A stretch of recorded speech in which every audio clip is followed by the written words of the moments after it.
Bonjour à tous, bonjour à vous mesdames et messieurs, bienvenue sur votre antenne, bienvenue naturellement sur 10-12 le Zénith. C'est un plaisir de partager ce moment important de la République avec chacun d'entre vous. Le regard porté sur les compatriotes camerounais de l'étranger et qui pour beaucoup également seront investis dans la célébration de l'unité nationale pour son cinquantenaire. Et ça fait débat depuis le début de la semaine. Dans quel climat le Cameroun attend-il ce cinquantenaire? Et depuis, on dira environ 48 heures quand même, une interpellation incroyable est portée à l'endroit de ceux qui sont des nationalistes camerounais et quelle place on leur accordera dans la célébration de ces 50 ans de l'unité nationale au Cameroun. Ils sont très nombreux d'ailleurs qui ont été reconnus comme étant héros nationaux au Cameroun. Quand on dit trop nombreux, on pense ici à Omniobé, on pense à Roland Félix Moumié, on pense également à Amadou Ahidjo, on pense aussi à tous ceux-là qui ont été nationalistes camerounais et à la faveur d'un décret ont été reconnus. Mais aujourd'hui, dans la célébration du cinquantenaire, est-ce que l'État unitaire peut célébrer également cela? Au-delà des nationalistes camerounais de la partie francophone, que dit-on de ces nationalistes qui ont eux aussi œuvré pour la construction d'une république avant bien évidemment les indépendances? Où en sommes-nous aujourd'hui? Ça fait débat, on en parlera assurément pendant cette édition. Mais surtout, on reviendra sur, on dira, les 50 ans qui ont permis au Cameroun de vivre aux côtés de ce qu'on peut appeler des compatriotes d'expression anglaise, dont notamment les anglophones. Qu'est-ce qui a évolué? Qu'est-ce qui n'a pas évolué?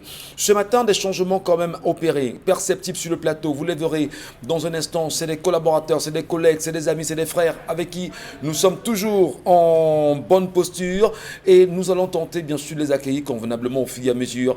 Je vous prie, madame, monsieur, d'aller accueillir certainement pour une première, non peut-être pour une première d'abord sur le plateau, c'est bon.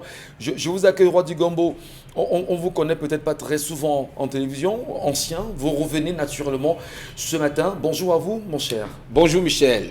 C'est un plaisir de vous retrouver. Ah, le plaisir est partagé. Le plaisir est toujours partagé, quoi. Je rappelle par ailleurs qu'au-delà de tout ce qu'on dit, vous aussi, vous avez une casquette d'humoriste. C'est important. Hein, oui, justement, Michel, nous sommes tous...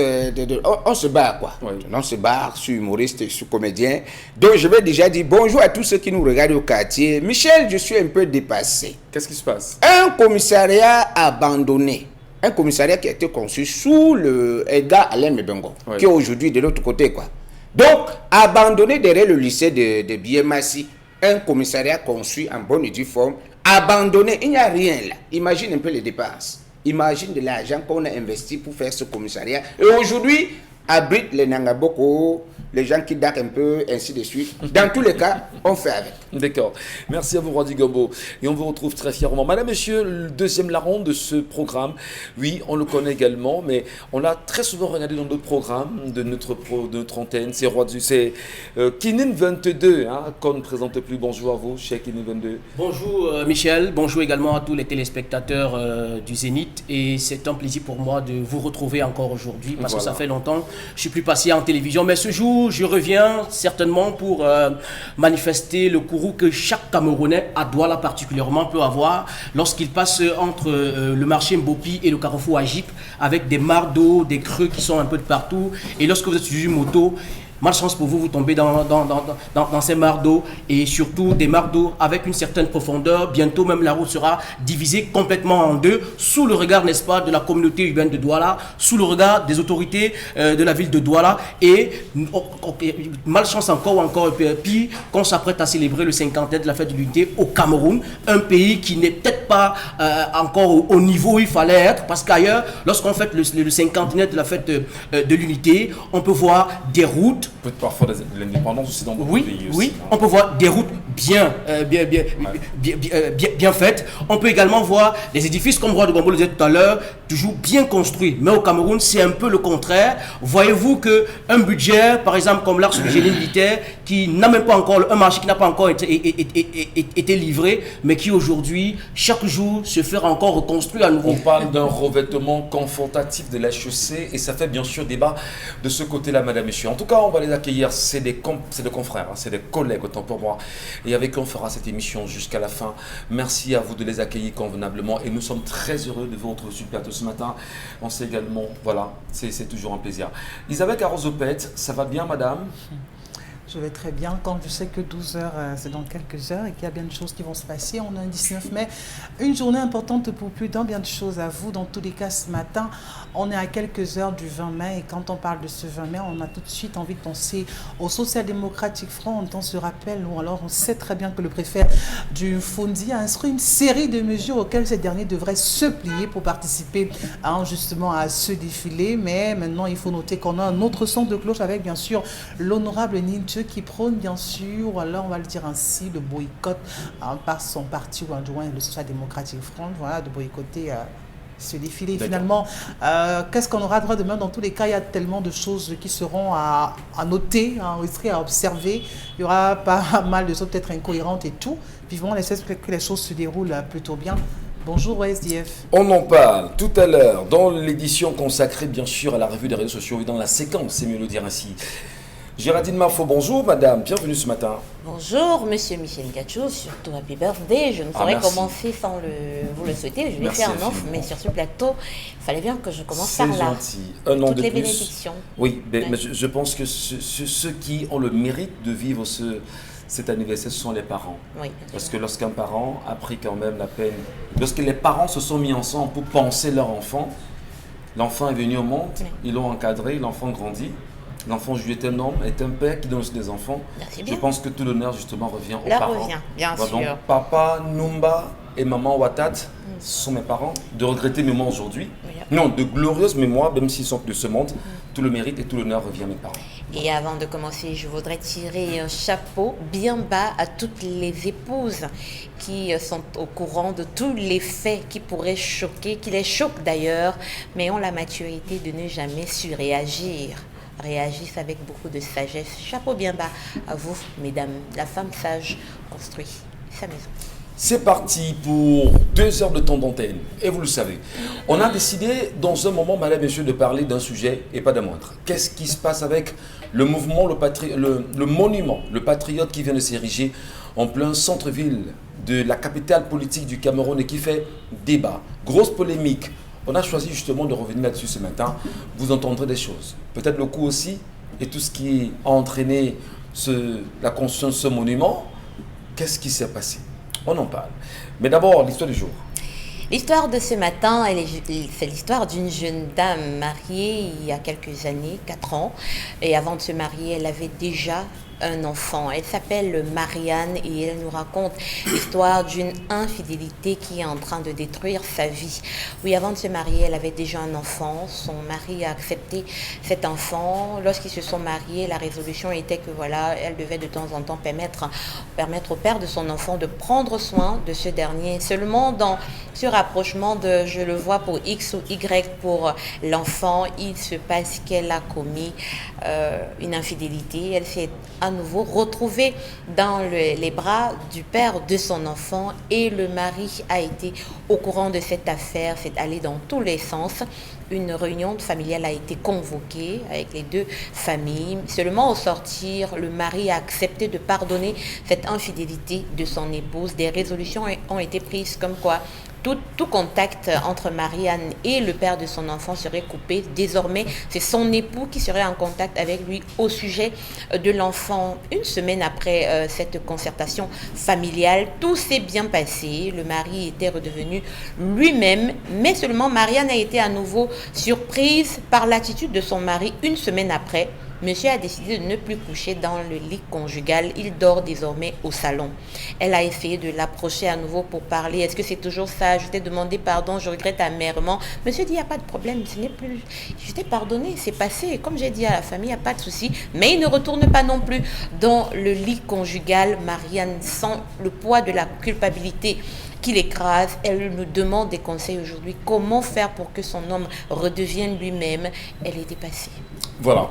Et c'est un fait.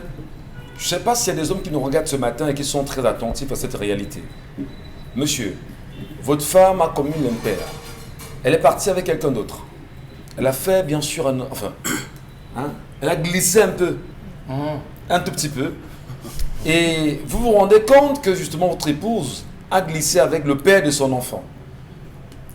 Enfin, du premier enfant. Parce qu'ils ont d'autres enfants. Voilà. Vous vous rendez compte de la supercherie, entre autres, parce qu'il y a quand même une supercherie qui l'entoure. vous organisez une réunion familiale, tout est correct, n'est-ce pas? Tout est correct. Il pardonne. Vous pardonnez. Bon, il a dit verbalement que je pardonne. Il a dit, bon, d'accord, j'ai compris, je pardonne à ma femme, vraiment. Mais une semaine après, il dit, bon, je ne couche plus dans le lit conjugal. Désormais, je prends place dans le canapé. Comment s'en sortir? On va tenter, bien sûr, à la lumière des analyses que chacun portera sur ce plateau, de comprendre des situations pareilles.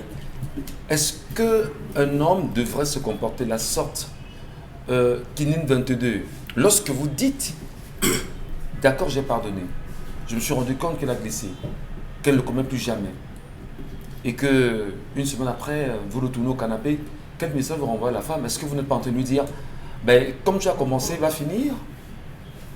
À partir du moment, Michel, où vous êtes marié avec une femme qui a déjà connu un autre homme avec qui elle a certainement eu un ou plusieurs enfants, la plupart de ces femmes sont des femmes qui cherchent du réconfort. De manière... je prends ça de manière ramassée ainsi. Ce sont des femmes qui cherchent du réconfort. Vous n'allez pas les blesser ce matin? Non, je ne blesse pas les femmes. Mais la plupart des femmes qui viennent déjà d'une relation ayant déjà un enfant et se retrouvent dans un autre mariage, à partir de ce moment, elles cherchent du réconfort. Quand vient le moment où il y a peut-être un petit souci ou un petit problème avec le mari actuel, elle trouve la faille de retrouver encore son ex, il faut dire, ou le père de son enfant, pour des relations assez intimes. Cela voudrait dire, à partir du moment qu'elle le fait, qu'elle est capable de préparer la nourriture et vous mettre du poison à l'intérieur. Ça veut dire quoi? Est-ce que c'est pas... Une tromperie, quand une femme vous trompe déjà, ça veut dire qu'elle peut vous tuer. Rassurez-vous que à partir du moment où elle sort à nouveau avec le père de son enfant et que l'amour renaît encore un peu plus que ce que vous l'offrez à la maison, elle peut à partir de ce moment-là vous faire quelque chose parce qu'elle voudrait que vous soyez peut-être en position d'handicap pour rejoindre, n'est-ce pas, le monsieur avec qui elle a l'amabilité et la capacité de vivre son amour normalement. Est-ce que vous tentez de dire ce matin que toutes les femmes mères qui se retrouvent dans notre foyer avec des enfants sont là pour rechercher le réconfort et peuvent à tout moment glisser? Pas toutes les femmes, Michel. Ah d'accord, merci beaucoup. Je peux peser mes propos à 85%. Mais ce que je sais des femmes aujourd'hui, c'est que à partir du moment où une femme vous trompe avec son ex ou encore avec le père de son enfant, sachez que vous êtes en danger. Vous êtes en danger? Oui. Donc je prends la posture de cet homme qui a fait le choix, qui a fait le meilleur choix d'ailleurs, de dormir sur le canapé. Parce que désormais, même pendant votre sommeil, la femme peut vous étouffer avec l'oreiller et vous tuer. Parce qu'elle est à ce moment plus amoureuse que... Elle est dangereuse, vous le dites? Elle est dangereuse, elle est plus amoureuse de son ex que de vous-même, son mari, avec qui vous êtes à la maison et qui vous a déjà donné des enfants. C'est que ça se comprend. Parfaitement, parfaitement. Et le prétexte qu'elle prenne régulièrement, c'est déjà, il veut donner la pension de l'enfant, l'argent de baigner. Madame, ça ne passe pas chez moi. À partir du moment où l'enfant est sur mon toit, si on a un acte de mariage, l'enfant est le mien. C'est-à-dire que je reconnais l'enfant, donc tu oublies ce côté-là. Je n'empêche pas à l'enfant d'aller saluer son père quand le besoin va se présenter. Si l'enfant a besoin de saluer son père, que le père me contacte. C'est moi le chef de famille à partir de ce moment. Que le père me contacte, je prendrai le soin de faire venir son enfant chez lui pour qu'ensemble, il puisse passer un week-end, 1-2 jours, et puis qu'il me ramène l'enfant. Je ne veux pas de contact entre le père de ma femme, entre le père de l'enfant de ma femme et ma femme, jamais. Parfaitement. On vous a compris. Et bien là, c'est très fort. Roi du Gombo, je me retourne vers vous. Bon, c'est vrai, vous avez, on va dire, votre style sarcastique, très humoristique également. Vous allez nous donner votre point de vue sur cette question. Lorsque l'homme choisit de se coucher au salon, dans un canapé, abandonnant le lit conjugal à la femme toute seule, le lit est froid quand même à ce moment. Est-ce que c'est pas l'envoyer véritablement entre les mains du père du premier enfant? Michel, quand elle allait tromper son mari avec le premier père de son enfant, le lit était chaud à ce moment. Je pose la question. Non, parce que toi tu dis que le lit est froid aujourd'hui. Le lit est froid. Il est même trop fort. Il est hyper fort. Parce qu'une femme, ça dépend aussi du mariage. C'est le mariage légal, c'est-à-dire qu'ils sont allés à la mairie. Parce qu'il y a des gens qui vivent avec les femmes 3 ans, 4 ans, ils disent que non, ils sont mariés. Mais rien ne leur... Il n'y a aucun document qui... Ah, ils sont légalement mariés. Donc, très bien. La femme, là où elle est là, l'homme même, je prends la défense de l'homme. En fait, je me mets à la place de l'homme. Je ne peux pas épouser une femme Même si elle avait déjà fait 3 enfants dehors, quand tu aimes une femme, tu l'aimes avec tout ce qui accompagne. Ses enfants. Maintenant, aller au point de me retromper, c'est-à-dire me tromper avec l'expert, c'est-à-dire ton ex-gars, ça veut dire que tu es capable, comme Kinim venait de dire. Il dort même au salon, il n'a que choisi de faire une semaine. Parce que c'était moi, l'assise familiale, là, je devais demander qu'elle rentre chez eux, d'abord s'asseoir et réfléchir. Mûrement, si, quand elle va prendre une décision ferme, quand elle va trouver qu'elle ne pourra plus me tromper, elle me fera signe et enfin je vais décider si elle peut revenir chez moi ou pas. Tu comprends un peu? Parfaitement. Parce que c'est très dangereux, Michel. Tu épouses une femme, elle a les enfants. Quand on dit que non, elle colle des raisons que... Quand quelqu'un dit qu'elle colle des raisons que non, c'est pour donner la pension dedans. Donc moi, je suis incapable de payer la scolarité aux enfants. Qui paye depuis? Alors, depuis qu'on se marie. Qui fait à manger à l'enfant à la maison? Est-ce que justement, dans cette posture que vous prenez, dans votre canapé, vous n'envenimez pas la situation? Envenimer quoi, Michel? Ouais, il n'a que choisi de dormir. Ça dépend, c'est sa maison, non? Est-ce qu'il a dormi dehors? Il est à l'extérieur? Il est dans la maison. Il peut même choisir de mettre la chaise dans la cour. Il dort sur la chaise. C'est le chez lui. Il est chez lui. Pourquoi il n'est qu'à une semaine au salon, sur le canapé? Elle se plaint rien. Ça veut dire que si tant qu'elle est allée à 1 mois, elle risque de porter ses choses et partir. Voyons voir. Papa, dors là-bas même 3 mois. Qu'on voit un peu sa réaction. Parce que ce n'est pas facile. Alors, on va peut-être questionner le comportement de la femme. Isabelle Caro, qu'est-ce qui peut replonger une femme dans les bras de son ex? Quand on sait qu'elle est légitimement mariée, elle est sous un toit, certainement sous un régime monogamique, je suppose aussi. Qu'est-ce qui peut se passer? Peut-être essayons de voir les raisons qui peuvent pousser une femme dans les bras de son ex. Il n'y a pas de raison. Il n'y a pas de raison. Pas, mais pour moi, il n'y a pas de raison. Dans la vie, il faut simplement pouvoir avoir la capacité d'assumer. Moi, je crois que c'est de ça qu'il est question. Quand on fait un choix, on l'assume. C'est pour ça que moi, j'ai un problème avec cet homme. Il n'assume pas. Il n'est pas lui-même. Il n'est pas vrai. Dans une relation, pour qu'elle soit construite comme il se doit, il faut que les partenaires soient convenables et honnêtes envers eux-mêmes. Vous dites une chose et vous faites son contraire. Quand on est un homme, quand on est un mâle, quand on est un garçon vrai, on assume ses choix et ses décisions. Si vous prenez sur vous de dire à votre femme « je vous ai pardonné », alors pardonnez votre femme. Parce qu'en réalité, personne ne vous a contraint à dire « chérie, je te pardonne ». Mais vous pardonnez une femme. Vous êtes encore le premier à venir dormir au canapé.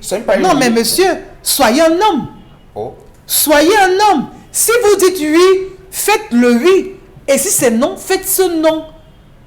Il a dit, chérie, je te pardonne, mais en réalité, il n'a pas pardonné la femme. Oui. Et là, son cas est grave que celui de la dame.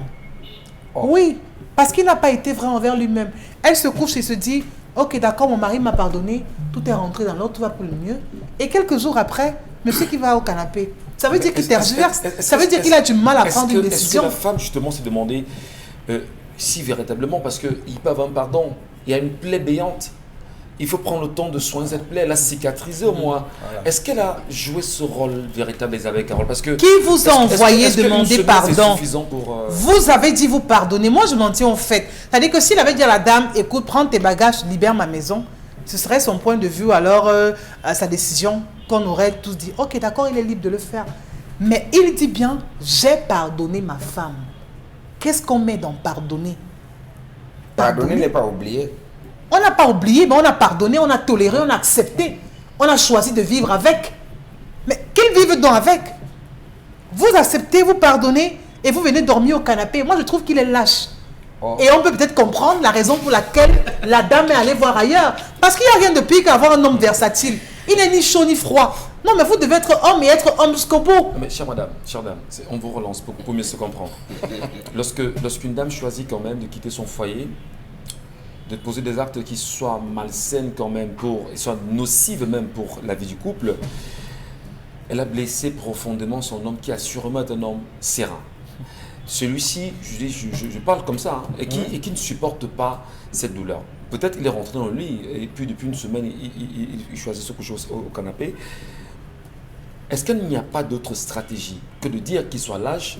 N'y a-t-il pas d'autre stratégie? Parce que nous aussi, nous appartenons à des familles où on voit nos sœurs. Lorsqu'elles ont posé des actes qui ne tiennent pas, elles viennent s'agenouiller, elles viennent demander pardon, elles trouvent toutes les stratégies nécessaires. est-ce qu'elle les aurait fait? Est-ce que c'est pas sur quoi il faudrait s'arrêter, Isabelle Carrozupet? Non, non. Donc, qu'elle ne trouve pas non, d'autre solution? Non et non. Donc, le Madame, pardon qu'on lui a donné, c'est suffisant? Vous avez un homme lâche. Demandez à votre mari d'être un mari et d'être un vrai. Elle va dire ça. Oui. Tant que toi qui m'as mis dans cet état. Tu me trompes un peu maintenant. Donc tu viens encore me faire la morale. Mais je ne vous ai pas forcé de pardonner.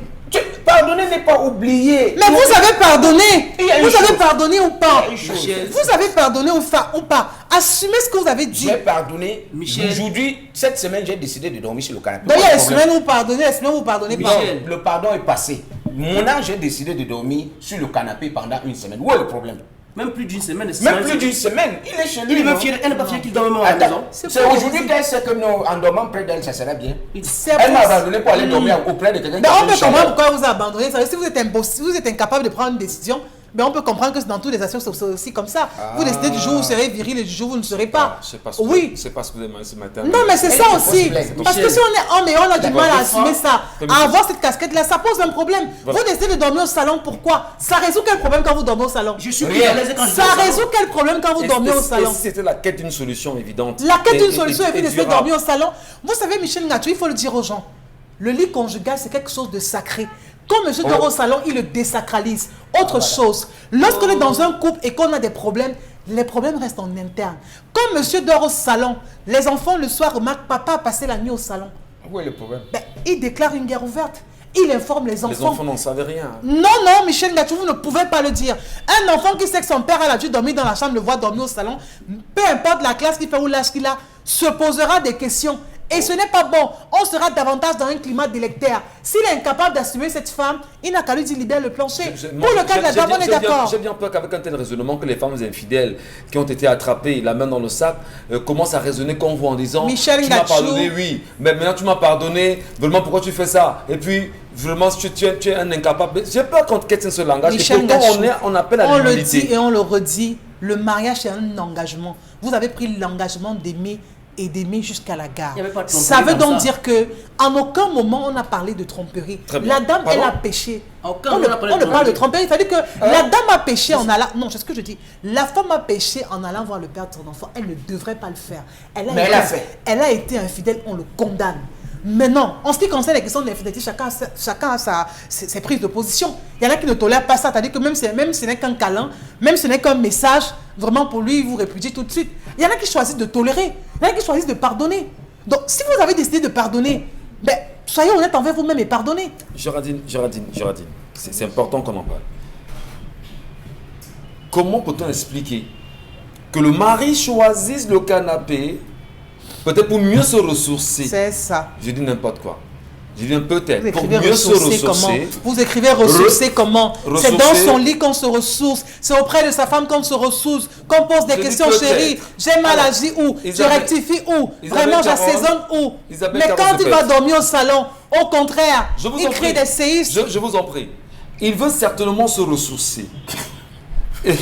On ne se ressource pas au salon. Alors, vous nous faites peine de la tête, je vous en prie, parce que... Parce qu'on voulait supporter les hommes à tout prix, à tous les Bien prix. sûr que oui. Parce Non, qu'on non, voulait non. supporter les non, hommes. non. Dans cette histoire. Permettez. C'est pas supporter. Peut-être dans de se ressourcer. Est-ce qu'ici, c'est pas l'occasion pour la femme De dormir au canapé. de se rendre compte que Elle doit dormir au canapé. elle a toutes les stratégies entre les mains, parce C'est que la ça. femme a tout pour réussir. Où l'homme échoue, la femme ne peut pas échouer. N'est-ce pas l'occasion pour essayer de dire, on peut reconstruire, rebâtir? C'est pas l'occasion ici? J'aurais dit ma faute. Sur le fait que ce monsieur quitte le lit conjugal pour aller dormir désormais dans le canapé, il faut dire que l'infidélité, qu'elle soit de l'homme ou de la femme, est un parfum qui sent mauvais. L'infidélité, qu'elle soit de l'homme ou de la femme, est un parfum. Quand vous allez dans une relation hors de celle que vous avez avec votre partenaire, vous vous oignez d'un parfum qui sent extrêmement mauvais. Et c'est pour ça, je pense que c'est pour ça que les Bantous disent qu'on ne dévoile pas l'infidélité de sa femme.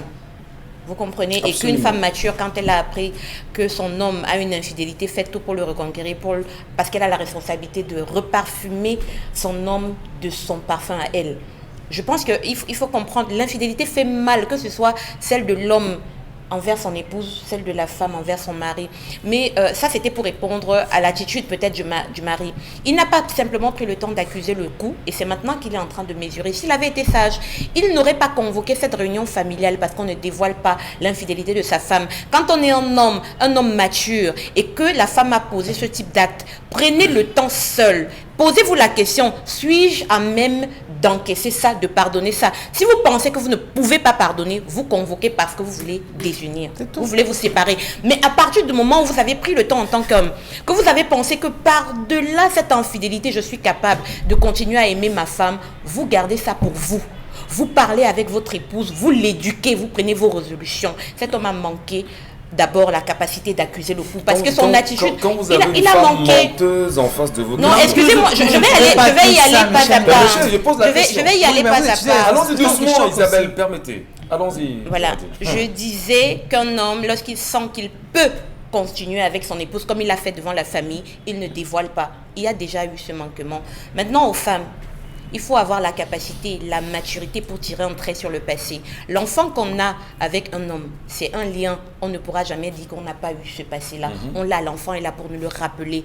Mais est-ce que cet homme dans votre vie a la valeur de celui qui est là, qui vous a amené à la mairie, qui a officialisé votre relation? Non, et vous devez être en même d'assumer ça. C'est qui a bu, boira. C'est des expressions qui me fatiguent.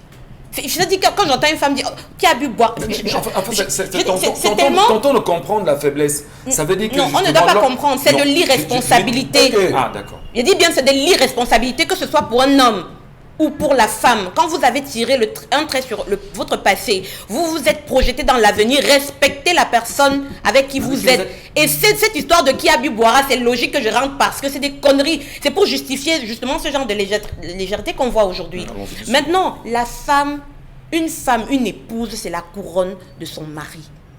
Une épouse, c'est la couronne de son mari. Et je voudrais que les femmes comprennent aujourd'hui pourquoi l'infidélité de la femme fait plus mal que l'infidélité de l'homme. Parce que la femme représente la couronne de son mari. Et que quand vous trompez votre homme, vous lui enlevez sa couronne. Et les hommes n'encaissent pas ça facilement. Je ne rends pas officiel l'infidélité des hommes. Je ne supporte d'ailleurs pas l'infidélité des hommes. Mais je voudrais que les femmes sachent qu'une femme est la couronne de son mari et que quand vous enlevez cette couronne, vous posez au sol, vous avez tué votre homme.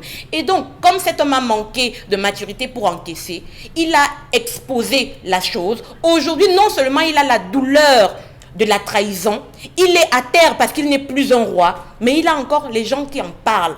Et il se rend compte qu'il a déjà vulgarisé cette chose, ça le fragilise. Il a pardonné, il a pris une semaine en se disant ça va, mais il mesure tout ça avec le temps et on comprend pourquoi il quitte le lit, parce qu'il se rend compte que le parfum de l'infidélité que dégage sa femme devient de plus en plus fort. Il a eu un manquement. Et maintenant, le pardon, non, remesurer le pardon qu'il a prononcé devant la famille et assumer. Très bien.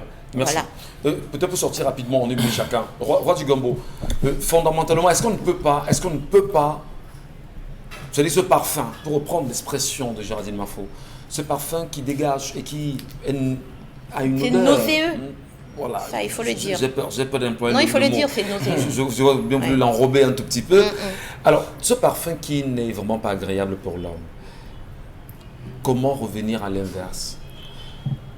Est-ce que réellement vous croyez qu'il a manqué de maturité en convoquant la famille? Non. Est-ce qu'il n'a pas plutôt justement fait valoir son autorité d'homme dans cette situation-là? Michel, jusqu'ici, moi je ne vois pas où je ne sais même pas pourquoi la femme se plaint. Non, en réalité, je ne sais pas pourquoi. Parce que l'homme est libre. Il a dit que je te pardonne, je t'excuse pour ce qui est arrivé. Oui. Oui. Maintenant, comme vous dites, l'odeur de l'infidélité, un genre. Il décide, un homme est libre dans ta maison. Quand tu entres déjà, tu avais le portail, tu entres. Une fois dans ta maison, tu es libre de dormir où tu veux, non? Même si c'est aux toilettes, tu dors. Même si c'est à la véranda, tu dors, non? Est-ce que où est le problème? Maintenant que la femme attende, si ça persiste, là maintenant elle va se plaindre. Pour le moment, elle doit une semaine, elle ne va même pas se plaindre. Parce qu'à chaque fois, le gars va revivre cette histoire et ça ne sera pas évident. Mais s'il a déjà dit que je te pardonne, c'est qu'il a pardonné. Mais il faudrait que la femme essaye de prendre le temps pour guérir cette plaie qu'elle a créée sur cet homme-là. Sinon, elle risque de se retrouver hors de cette maison. et pas de la volonté de l'homme, mais de son comportement. Sa propre volonté. Alors, De sa quel propre est le volonté. comportement qu'elle devrait adopter dans cette mesure, à votre avis? Comment doit-elle se tenir face à son homme aujourd'hui qui est blessé, je vais me dire, qui est littéralement au sol? Merci beaucoup. Elle doit se resoumettre à tous les niveaux parce qu'on dit là que Géraldine a dit que il doit rentrer dans son éducation, éduquer sa femme, prendre des trucs. Donc avant, il ne faisait pas ça. Là où elle est là, elle doit se soumettre elle ne doit même pas faire des problèmes. L'homme va au salon, suis-le au salon. Donc au salon avec lui. Suis-le au salon. Il Il se couche, tu te couches sur lui. Tu connais bien ton homme, c'est pas aujourd'hui que vous êtes mariés. Il s'adosse, tu t'adosses sur lui. C'est quoi? Laisse-moi. Non, on va. Non, Michel, Vous risquerez justement Ouais. d'étouffer. Vous Les allez touffés, laissez-lui quand même un cadre pour qu'il puisse respirer au moins. Michel, l'étouffé, tu parlais de quoi? C'est pas ce qu'il faisait avant. Quand tu viens de connaître une femme, tu sais ce qu'ils font? Vous ne l'étouffez pas. On ne l'étouffe pas. Elle n'a pas mis le tissu sur. Elle n'a pas dit qu'elle prenne le relais pour appuyer son nez. Il a dit que si il se couche, elle s'adosse sur lui. Que B, s'il te plaît, vraiment, je t'ai demandé pardon, tu m'as pardonné. Il se lève, il dit lève-toi, elle se lève, après elle se couche. Pour finir, les enfants vont commencer à constater, l'homme lui-même va se redresser. Tu comprends un peu? Et ça va revenir. Mais si elle reste au salon, si elle reste dans la chambre en disant que mon mari allait se coucher sur le canapé, ça fait une semaine. Il se fâche déjà trop. Il se fâche déjà trop parce que pourtant il m'a pardonné. En allant faire ça, tu comptes. Michel, tu sais qu'il y a des choses que je n'aime pas. D'accord. Kinin 22, nous cherchons justement les solutions aujourd'hui. Est-ce que ce comportement de l'homme doit durer longtemps? Peut-être, vous l'avez peut-être dit tout à l'heure que oui, il peut faire 3 mois, mais ça peut aller de mal en pis. Comment amener la femme justement à faire son mea culpa profond et à redevenir une femme normale? Moi, je pense que ce que la femme devrait faire aujourd'hui, à partir d'aujourd'hui, si elle nous écoute, c'est que elle devrait chaque matin, chaque midi, à chaque fois qu'elle pose l'œil sur son mari, demander les excuses. Pas seulement avec la bouche, mais avec les gestes. Quel type de geste faudrait-il mettre au centre? Elle doit se remettre en question. Ce qu'elle n'a pas pu faire depuis le début de leur amour, voilà, depuis le début de leur relation, qu'elle se remette en question, qu'elle trouve. Je pense qu'aujourd'hui les femmes sont accros aux telenovelas, c'est-à-dire qu'elles savent mieux comment séduire un homme, elles savent mieux comment. On n'est pas d'accord avec vous lorsque vous faites la promotion des telenovelas? Non, justement, c'est pas une promotion, je dis, parce qu'il faudrait aussi que les femmes tirent le meilleur côté des séries télé qu'elles voient. Moi, je pense pas que c'est à partir de ce moment, c'est là où elle devrait mettre en pratique la souplesse même de la femme. Parce que l'homme dort au salon, tu vas te coucher dans la chambre, mettre la clim sur toi et dire que comme là je vais dormir au salon là, c'est vrai ça m'énerve, mais bon, je fais avec. À partir du moment où l'homme dort sur votre lit conjugal et qu'il rejoint le salon, je pense que la femme devrait se remettre en question et trouver les moyens de demander les excuses à son mari avec les gestes, avec les faits et aussi accompagner cela avec des paroles. Parce que le geste que le monsieur est en train de faire maintenant, ça peut commencer, si nous sommes il y a une semaine, ça peut aller à 1 mois. Et je pense que là, c'est une chicotte morale qu'il est en train de donner à sa femme. Et ça peut partir de là, la femme porte ses bagages elle-même et ne se sent plus à l'aise à la maison et disparaît. Alors, est-ce que vous êtes d'accord avec Elisabeth Carrosse peut-être rapidement pour sortir c'est ces solutions données par ces hommes sur le plateau? Vous pensez quand même que ça peut marcher? Parce que là, on fait appel à l'humilité aussi de la femme. Non, on est dans un couple où les deux ne savent pas où ils vont, ni la femme ni l'homme. Non, l'homme c'est pas trop tôt de juger comme ça? Non, c'est pas trop tôt. Parce que également, cette femme ne sait pas ce qu'elle veut dans sa vie. Elle a eu à faire un enfant, 1 ou 2, je ne sais pas, avant de se marier. Un enfant avant de se marier. C'est-à-dire qu'un homme arrive dans sa vie et décide, malgré cet enfant, de l'épouser, d'officialiser la relation, de faire d'elle une reine, de l'accepter avec cet enfant. Ça veut donc dire qu'elle a dit à ce monsieur, je n'ai plus aucun rapport avec le père de mon enfant, j'ai tout arrêté. Elle a décidé d'entamer un nouveau chapitre de sa vie avec cet homme qui l'a amené devant monsieur le maire et à qui malheureusement elle a désobéi. C'est pour ça que je dis elle ne sait pas où elle va. Parce que lorsqu'on décide de rompre quelque chose, c'est pas pour rentrer dessus. Son mari a pris celui de l'épouser malgré cet enfant. Elle devrait pouvoir respecter ce choix. Je dis, quand on veut être dans un camp, choisissez votre camp officiellement et assumez-le. Si vous ne voulez plus être avec un homme, dites-lui, chérie, écoute, je ne veux plus être avec toi. Je préfère retourner avec le père de mon enfant parce qu'il m'a demandé pardon et avec lui, je me sens désormais mieux. Là, vous allez vous entamer une procédure de divorce qui n'est d'ailleurs pas une fatalité. Vous vous mettez avec lui. Par contre, quand on vous retrouve avec le père de votre enfant, vous avez dit, vous allez peut-être prendre le lait ou je ne sais pas quel paquet et vous vous retrouvez dans ses bras. c'est malsain, c'est D'accord. indigeste. On vous a compris. Maintenant, On vous a compris. quand son mari dit je te pardonne, On mon avait- souci c'est au niveau Vous avez 45 secondes. quand de même. pardonner réellement. Oui. Si vous décidez de ne pas pardonner, ne pardonnez pas. Voilà, Géraldine Mafou. Oui, puisqu'on est dans la quête Des des solutions. solutions, Oui. ce que je préconise à cette femme, c'est de ne pas faire ce que beaucoup de gens font souvent. Parce que lorsqu'on parle de notion du pardon, il y a beaucoup de gens qui pensent que le fait d'être venu demander pardon signifie que tout de suite la personne se mette dans la posture de comme on était avant. Non, il faut... Est-ce vous qu'on devez... pardonne l'infidélité? Non, non, C'est pour ça que je vais dis, il faut, écoutez, c'est un- assumer son point de vue, Michel. Quand Il vous avait décidez de ne pas parole. pardonner, Je peux J'ai la pas à ce parole. moment, vous laissez C'est bon, tomber, c'est bon. mieux. Mais ça ne veut pas dire que les femmes soient infidèles J'ai pas parce que fini. nous, les hommes, nous ne consommons On pas va forcément. J'ai ce pas qu'on- fini, parce que on je valide suis pas en ça. train- Ceux qui Alors, fait, madame, disent, je vous ne permettez, pardonne pas, il ne pardonne pas. Géraldine va on chuter, tout. je vous en prie. Elle avait la parole. Je disais ceci, quand on se met dans la posture du pardon, que ce soit la personne qui demande et la personne qui consent à accorder le pardon, c'est un processus dans les deux sens. Et la personne qui a le plus de patience à manifester, c'est la personne qui demande pardon. La personne qui demande pardon laisse le temps à la personne offensée d'encaisser, de digérer et de revenir à de meilleurs sentiments. Elle est dans la précipitation. Et on peut comprendre qu'elle ait été tellement légère pour aller commettre une infidélité. Maintenant, si c'est une femme, tout le monde pêche, on ne sait jamais le jour où on tombe. Elle est tombée. Ce qu'il faut faire aussi, que je préconise à beaucoup de femmes, c'est de prier. Prier, Dieu dit dans sa parole qu'il dirige le cœur des rois comme un simple courant d'eau. Si vous parlez à Dieu, il mettra le pardon, le vrai, sur le cœur de votre époux. Vous l'aurez gagné à nouveau. Merci infiniment, merci à vous mesdames et messieurs. Vos avis et commentaires, nous les lirons bien sûr dans la deuxième partie lorsqu'il sera 11h. En espérant que vous serez très nombreux à nous les laisser, d'ailleurs en commentaire, par SMS ou en allant simplement vous abonner sur la page Equinox Télévision où là-bas, les débats sont très chauds. Et je vous prie les amis, arrêtez de vous insulter de ce côté-là parce que c'est pas très gentil quand même. Que l'on se rende compte que parce que l'homme a dit ci, la femme a dit ça, et puis voilà, des batailles. Bon, nous on vous lira tout à l'heure de toutes les façons. Merci à tous.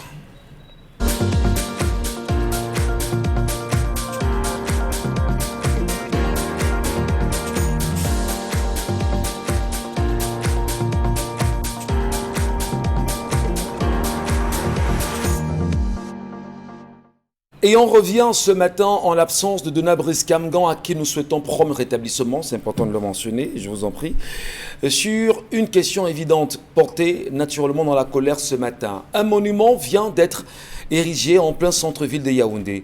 Monument qui d'ailleurs charrie toutes les émotions et pousse chaque Camerounais à se poser la question véritable de ce qu'il en est véritablement. Qui sont ceux qui sont à la manœuvre d'un tel monument ? Le monument qui depuis des semaines, je dirais même des mois, était dans une construction et qui a été longuement fermé au public qui n'en savait pas grand-chose de ce qui se tramait dans cette enceinte. Aujourd'hui, tout a été rendu public et comme on peut bien sûr lire sur ce monument, « J'aime mon pays, le Cameroun ». Au-delà de la question « J'aime mon pays, le Cameroun », cette sortie a poussé plus d'un Camerounais à se demander « Est-ce qu'on décrète le patriotisme au Cameroun ?» Qui sont ceux qui sont exactement dans la manœuvre d'un tel projet? Qu'est-ce que ce monument pourra rapporter au Cameroun aujourd'hui, voire même à long terme?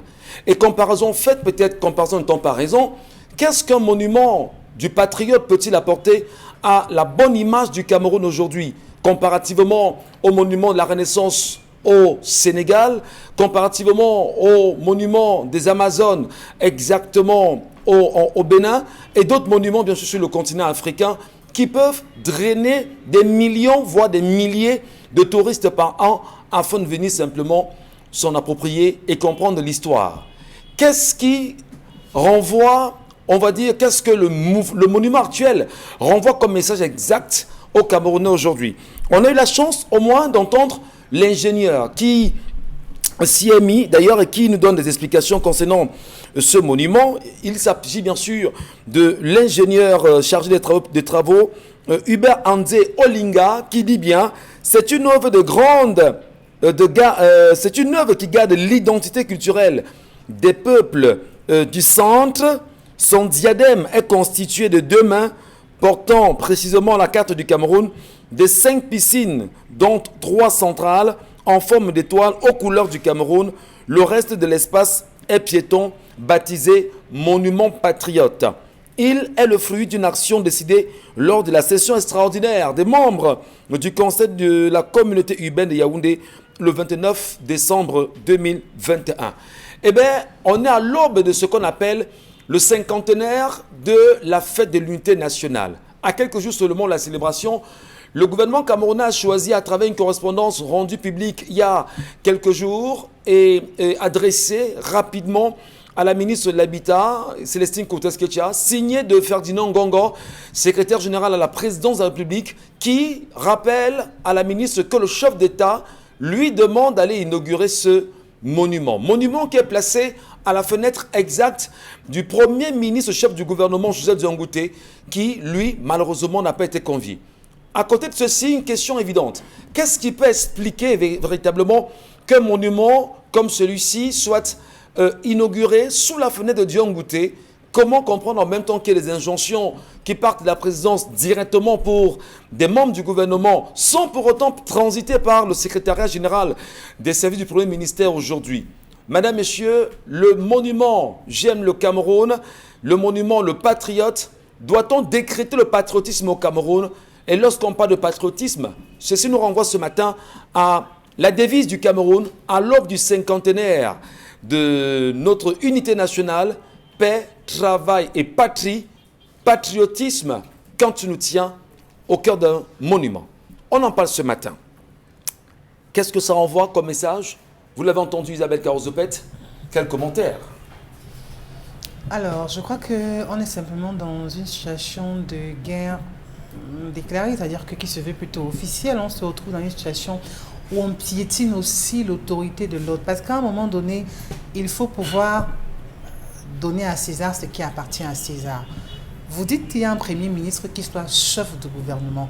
Alors, si c'est lui qui est le chef de gouvernement, comment se fait-il qu'une personne qui ne soit pas dans ce gouvernement donne des injonctions à toute une ministre de venir présider une cérémonie? Je me pose des questions à ce niveau.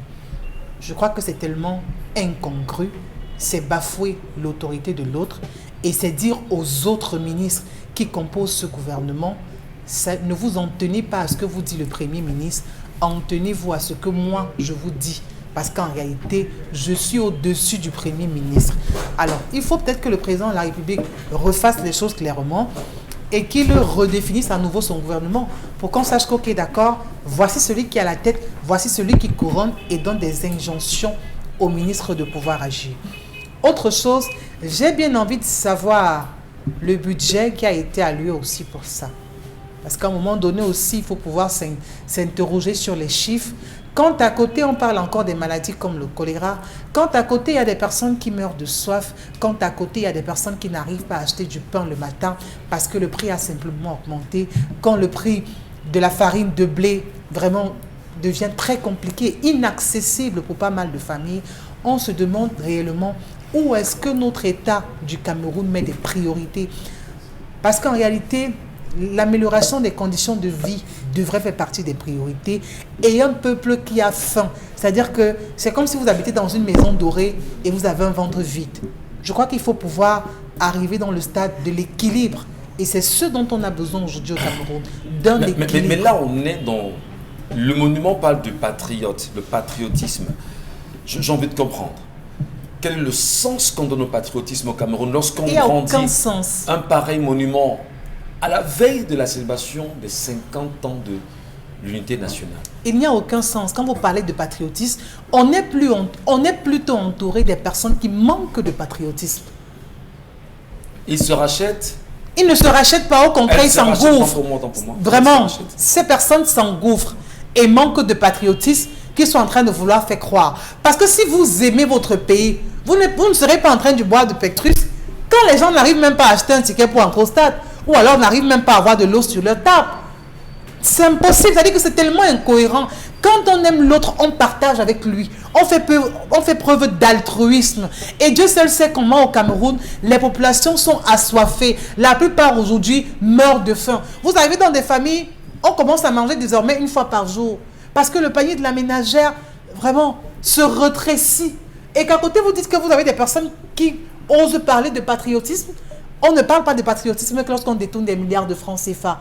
On ne saurait parler de patriotisme lorsqu'on est incapable de partager même simplement des moustiquaires imprégnés aux populations pour leur dire on vous met au moins à l'abri du palu. Vous savez combien de personnes décèdent chaque année simplement pour du palu? Hier, on évoquait le cas des sages-femmes qui crient sur tous les toits qu'elles ont besoin qu'on améliore, qu'on revoie leur position, leurs conditions de travail, qu'elles ont besoin d'un salaire qui soit revalorisé. Parce que ce qu'il faut dire, c'est que la conséquence directe, il y a tellement d'enfants qui meurent, il y a tellement de personnes, de femmes qui ne descendent plus sur les tables parce qu'elles sont décédées dans les circonstances malheureuses qu'on pouvait rattraper. Et aujourd'hui, on ose parler de patriotisme. C'est un peu plutôt inquiétant la situation. Est-ce qu'on peut avoir des avis des Camerounais justement sur ce monument? C'est important qu'on sache exactement ce que vous pensez. Mais ce monument, on le voit. Kinin 22, on voit ce monument qui est bien érigé avec un ballon. Peut-être on va regarder ces images à nouveau. Ce ballon qui est au centre. Finalement, est-ce qu'on va dire que ce monument-là et le ballon incarnent quelque chose, symbolisent quelque chose? Le gouvernement camerounais, Michel, ils savent parfaitement que le Camerounais a pour point faible le football. C'est pourquoi la position exacte de ce ballon à cet endroit. Maintenant, parler de patriotisme autour de ce monument qui déjà pour moi ne signifie rien de patriotique. Je pèse mes mots. Parce que s'il faudrait voir l'architecture même de ce monument, ça c'est les enfants de la cinquième technique, on appelle ça le niveau 2 avant le cap, là, dans 6e, 5e Oui. en maçonnerie. Donc n'importe qui peut faire ça, c'est juste faire des coffrets et puis trouver une forme un peu comme un arc de cercle là, et quand on va avec de la ferraille, tourner du béton, ça donne ce que ça donne, et puis avec un peintre qui vient là avec tout ce qu'il va tracer pour mettre la mention j'aime le Cameroun. Donc l'architecture de ce monument, s'il faudrait même voir le budget que le gouvernement aurait pris déjà pour concevoir le monument, c'est énorme par rapport à ce que nous sommes en train de voir. C'est vrai que c'est la question du budget. On a choisi ce matin de ne pas en parler parce que on laisse le soin au gouvernement de s'arranger à ce que les prix que nous avons entre nous, on attendra quand il rendra ses prix officiels et qu'on puisse au mieux les confronter parce qu'on cherche encore à mieux les S'ils vont rendre public aussi. Non, ils vont faire comment pour ne pas rendre public? Ils feront comment? Parce que comme si on vivait sur une ils feront comment? On est dans ce même pays, Je pose Michel. encore la question. Ils feront comment pour ne pas rendre ces chiffres publics? Parce qu'on a les chiffres. Mais maintenant, on attend que ce soit officiel, pour confronter les chiffres que nous avons sous la main et les chiffres qui seront rendus officiels. C'est ce que ils feront comment pour ne pas rendre ça public? Restons sur la question du patriotisme. On peut s'attendre à la veille du cinquantenaire de la fête de l'unité, retrouver un monument où deux personnes sont par exemple en train de s'embrasser ou en train de se saluer. Une personne par exemple avait une tenue du nord du septentrion, une autre personne avec une tenue du sud-ouest pour parler du vivre ensemble. Parce que là nous parlons du patriotisme et du vivre ensemble naturellement parce que nous sommes à la veille de la fête de l'unité et le monument a été inauguré, n'est-ce pas, à la veille, n'est-ce pas? C'était hier finalement, oui, avec de cet événement majeur là. Donc voir qu'au Cameroun, on n'est déjà presque pas unis parce que on a des problèmes dans le septentrion, on a des problèmes dans le nord-ouest, le sud-ouest, et qu'on retrouve un monument qui ne signifie rien par rapport à l'unification du Cameroun ou même par rapport à la paix entre ces populations, et aussi les populations qui chaque fois, les denrées alimentaires sont en train de monter en croissance, les prix sont en train de monter en croissance sur le marché, et on se retrouve avec tout un staff de ministres qui viennent inaugurer un monument. Si on te donne par exemple le montant qu'on a dépensé précisément pour la cérémonie d'inauguration, cela pouvait déjà rentrer au nord-ouest et au sud-ouest, peut-être distribuer des denrées alimentaires pour des personnes démunies. Oui, démunies ou encore des personnes, des orphelins de la crise anglophone. Très bien. Est-ce qu'on déclare son patriotisme comme ça? Est-ce qu'on vous pousse à aimer? Je regarde encore la gestion des fonds Covid-19, 180 milliards de francs CFA, où l'État du Cameroun, où le ministre de la Justice, non, le ministère de la Justice ne peut pas ouvrir une réelle enquête et arrêter les concernés. Où on sait que les dossiers ont été diligentés jusqu'au niveau de la présidence de la République et par qui on sait jusqu'à présent. Et on vous parle de patriotisme aujourd'hui. Mais de quelle patrie s'agit-elle? Si vous voulez citer les faits qui démontrent que le patriotisme dont on parle, c'est tout sauf ce que vous et moi, nous pouvons éprouver. je sais pas, on n'en finira pas avant, je sais pas, un mois et tout. Il y a tellement de cas de figure qui montrent qu'on parle de tout là sauf de patriotisme. Et vous le savez, la nature a horreur du vide. Quand vous entendez quelqu'un prôner une valeur, c'est la valeur dont son esprit a besoin mais qui ne retrouve pas. Donc il va plutôt beaucoup plus en parler que d'être dans la logique de cette chose-là. Le patriotisme n'est pas un sentiment qu'on a besoin d'imposer aux Camerounais. Les Camerounais sont patriotes par essence. Et le fait d'ériger ce monument, c'est comme une sorte d'imposition, ça a une connotation dictatoriale sur le sentiment qu'éprouvent les Camerounais. Les Camerounais n'ont aucun problème, un peu comme le tribalisme qu'on veut prendre. Au fait, les Camerounais ne sont pas tribalistes. Ouais. C'est des gens qui veulent utiliser cette notion pour assouvir leurs ambitions. Les Camerounais n'ont aucun problème. Dans nos quartiers, on a quel problème ? Vous et moi, dans nos quartiers, on a quel problème?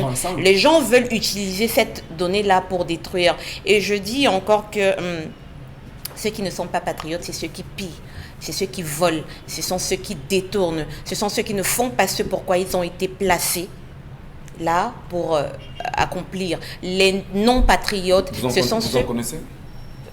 Ceux qui volent, ouais. Ils se connaissent. C'est très visible. Non, ils se connaissent. Est-ce qu'on a besoin de les citer, M. Michel Gachou? Ceux qui volent ne sont pas patriotes. Ceux qui détournent les fonds ne sont pas patriotes. Ceux qui jouent les guéguerres entre eux, oubliant qu'ils ont été placés au service du peuple, ce sont eux qui ne sont pas patriotes. Le bas peuple, lui, aime son pays. C'est pour ça que le Cameroun tient. Parce que vous n'imaginez pas combien de manœuvres sont menées pour que le Cameroun brûle, pour que le peuple s'embrase à partir du bas et qu'eux, ils soient lavés. Non, les Camerounais aiment le Cameroun. Pas besoin d'ériger un monument pour ça. Les Camerounais endurent parce qu'ils sont patriotes, ils aiment leur pays. Mais on est en train de vouloir les pousser à bout et on érige des monuments comme pour dire, éprouver ça. Non, on ne dicte pas un sentiment à des gens. Surtout pas le patriotisme, c'est un élan qui est naturel à instaurer en chaque Camerounais. Et maintenant, vous savez, quand on prend la vie politique et on regarde tous ceux qui mènent le jeu politique aujourd'hui, on a juste envie de dire, chacun a envie d'entrer dans une sorte d'éternité. Peu importe si ce sera positif au final ou négatif. On a comme l'impression que ce monument a été placé pour dire qu'au moins en regardant ça, on saura que c'est nous, les nous comme ça qui avons fait ça. Moi, c'est comme ça que je vois ça, hein. Que ce soit fait à la veille du cinquantenaire et que le Cameroun soit dans l'étape où on connaît, même si on n'a pas trop envie de plonger pour dire exactement ce qu'il en est, on sait tous qu'on est en pleine transition dans ce pays. Et ériger ce monument est très interpellatif. Mais je dis encore à ceux qui ont fait ça, je ne veux pas parler du fait d'avoir brûlé les étapes, d'avoir fait que John Goûté se mette de par sa fenêtre pour voir ce qui se passe en bas. C'est simplement, moi je pense que ce sont des dispositions, on ne sait pas tout ce qui entre dans la disposition de, comment on appelle ça, délégation de signature, mais on sait que M. Ferdinand Gongo a une délégation de signature et peut-être que dans tout ce qui va avec, il a cette possibilité de dire à Madame Ketchakoutes, aller à cette cérémonie tout en ignorant le Premier ministre. Mais on le sait tous qu'au sein du gouvernement, aujourd'hui, il y a des guerres intestines. Je voudrais qu'on nous rappelle qu'un secrétaire général écrit à un secrétaire général. Voilà. Un secrétaire général ne peut pas outrepasser ses limites ou ses fonctions. Ce n'est pas dans le cadre de sa fonction. Naturellement. Je dis ce n'est pas dans le cadre de sa fonction. Délégation de signature veut dire qu'il parle là. Même quand il dit dans la note que j'ai machin de vous dire que le président de la République, il pouvait même dire que je vous dis dans le cadre d'une délégation de signature. Que monsieur le secrétaire général des services du Premier ministère, le Premier ministre, le président de la République me demande. Non, il y a je pense qu'il peut y avoir des dispositions qui veulent que le président parle directement à un ministre. Je pense que dans ce cas-là, et je dis ce qui est ambigu, c'est qu'il fasse cette note en disant le président dit de faire. C'est justement là où le jeu est bizarre. Merci beaucoup. On n'en finit pas encore parce que on va en parler dans un petit moment, madame, messieurs. On va marquer une pause, je vous en prie. Et on va rappeler, bien sûr, qu'on est en train de célébrer le cinquantenaire de l'unité nationale. Et je me pose une question, ou on se pose une question ici. Quelle est la place qu'on a consacrée, bien évidemment, aux nationalistes camerounais? Où en sont-ils? Qu'est-ce qu'ils ont apporté pour la construction de l'édifice national? Et à côté de ceci, comment comprendre tout ce que le président Amadou Ahidjo aurait laissé? Amadou Ahidjo a-t-il oublié véritablement lorsqu'on célèbre 50 ans d'unité nationale? On se retrouve.